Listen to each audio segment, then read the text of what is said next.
Salamlar və saygılar dəyərli bacı qardaşlarım.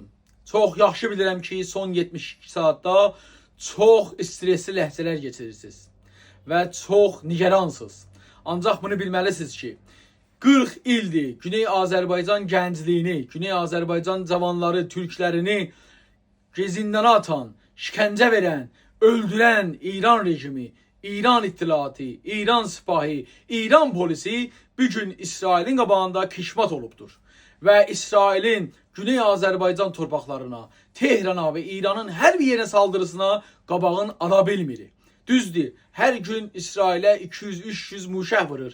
Amma onların vurduğunun qabağını alanmır və diqqət eləsəz, hələ İsrail nizami yerləri vurur. Sabah məskuni yerləri vurdu, bunlar nə iş görəcəklər? Bu ittilat, bu sipah, bu İran rejimi 40 ildən çoxdur ki, bizim cavanlara şikəncə verdilər. İttilatlarda öldürdülər, zindanlara verdilər, işlərindən atdılar, danışıqlardan atdılar. Və bugün Allah onların cavabını verməkdədir. Siz əziz millətimə deməliyəm ki, biz çox kritik və həssas ləhzələrdəyik. Biz vətənimizə özümüz sahib durmalıyıq. Biz vətənimizi İrançılara, şahçılara, İsrailə və kütçülərə yedirməyəcəyik.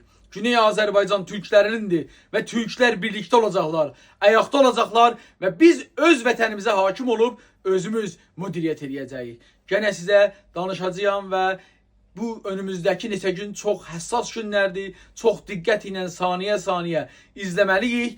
Gələcək türk millətinindir və biz müstəqil, bağımsız və azad olacağıq. Nə mutlu türküm deyənə.